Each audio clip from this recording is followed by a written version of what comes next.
అంగన్వాడీలు హెల్పర్ల ఆందోళన తారస్థాయికి చేరింది. 10 నెలల జీతాలు చెల్లించాలని కోరుతూ అంగన్వాడీలు రాష్ట్ర వ్యాప్తంగా ఆందోళన చేపట్టారు. 48 గంటల మహాధర్నాకు దిగారు.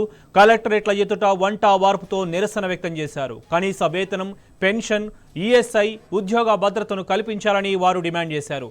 తమ సమస్యలను పరిష్కరించకపోతే ఉద్యమాన్ని మరింత ఉధృతం చేస్తామని అంగన్వాడీలు హెచ్చరించారు. రేవంత్ సర్కారు దిగి వచ్చే వరకు తమ పోరాటం ఆగదని తేల్చి చెప్పారు.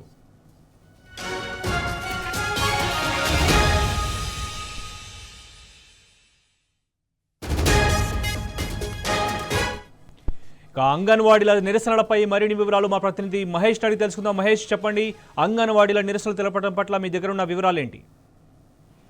శోభన్, రాష్ట్రంలో కాంగ్రెస్ అధికారంలోకి వచ్చినప్పటి నుంచి అంగన్వాడీలకు కష్టాలు మొదలయ్యాయని చెప్పాలి. వాటిలో పనిచేస్తున్న టీచర్లు, హెల్పర్ల పరిస్థితి అగమ్య గోచరంగా మారింది. గత అసెంబ్లీ ఎన్నికల ముందు అంగన్వాడీలకు 18,000 వేతనం చెల్లిస్తామని కాంగ్రెస్ హామీ ఇచ్చింది. అప్పుడు పిసిసి హోదాలో హామీ ఇచ్చిన ప్రస్తుత సీఎం రేవంత్ రెడ్డి ఆ పట్టించుకోవడం లేదని అంగన్వాడీలు భారీ నిరసనలు చేపట్టారు. ఇందులో భాగంగా నిన్న ఈ రోజు రాష్ట్ర వ్యాప్తంగా కలెక్టరేట్ల ఎదురుగా వంట వార్పు చేపట్టారు. తమకు రావాల్సిన 10 నెలల వేతనం చెల్లించాలని అంగన్వాడీలు భారీ నిరసన చేపట్టారు. సర్కారు దిగొచ్చేంత వరకు తమ ఉద్యమం ఆగదని ప్రభుత్వానికి అంగన్వాడీలు హెచ్చరికలు జారీ చేసిన పరిస్థితి అయితే కనిపిస్తోంది. ప్రతి నెల 1వ తేదీనే వేతనాలు చెల్లించాలంటూ కూడా వారు డిమాండ్ చేస్తుంటూ ప్రధానంగా అంగన్వాడీలకు సంబంధించుకొని డిమాండ్ చూస్తే అటు అంగన్వాడీ పిఎంశ్రీ పథకాన్ని పూర్తిగా రద్దు చేయాలి, ఆ పథక నిధులను ఐసిడిఎస్ కేటాయించాలి, మొబైల్ కేంద్రాలను రద్దు చేసి పాత విధానంలోనే ఐసిడిఎస్ కేవలం కొనసాగించాలని కూడా చెప్తున్నారు.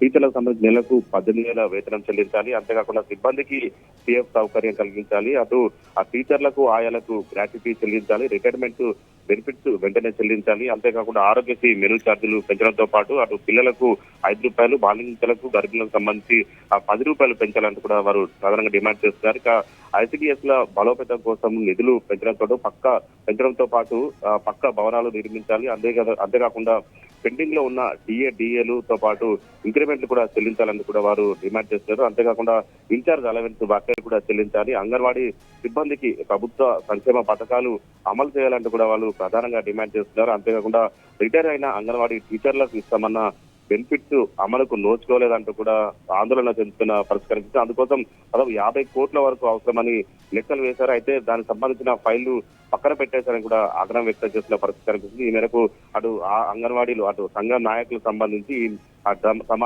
డిమాండ్ల పరిష్కారం కోసము ధర్నా చేస్తున్న పరిస్థితి కనిపిస్తుంది. 48 గంటలుగా దాదాపు రాష్ట్ర వ్యాప్తంగా అన్ని కలెక్టరేట్ల ముందు కూడా నిరసన కార్యక్రమాలు చేపట్టారు. ఇందులో భాగంగానే వంట వార్పు కార్యక్రమాలు చేపట్టి అటు ప్రభుత్వానికి తమ నిరసనను ప్రభుత్వం దృష్టికి తీసుకెళ్తున్న పరిస్థితి కనిపిస్తుంది. తమ డిమాండ్లను నెరవేర్చేదాకా ఉద్యమం ఆగదని కూడా అంగన్వాడీలు తేల్చి చెప్తున్న పరిస్థితి కనిపిస్తుంది. కాంగ్రెస్ సర్కారు ఇప్పటికైనా తమ డిమాండ్ నెరవేర్చాలంటూ కూడా అంగన్వాడీలు రాష్ట్ర ప్రభుత్వానికి హెచ్చరికలు కూడా జారీ చేస్తున్న పరిస్థితి కనిపిస్తూ ఉంది. మొత్తంగా చూసినట్టయితే అటు 18,000 అధికారంలోకి రాకముందు 18,000 ఇస్తామని హామీ ఇచ్చి అధికారంలోకి వచ్చాక హామీని తుంగలో తొక్కడం పట్ల అంగన్వాడీలు మాత్రము రాష్ట్ర ప్రభుత్వ తీరుపై ఆగ్రహం వ్యక్తం చేస్తున్న పరిస్థితి నెలకొంది. Right Mahesh, thank you.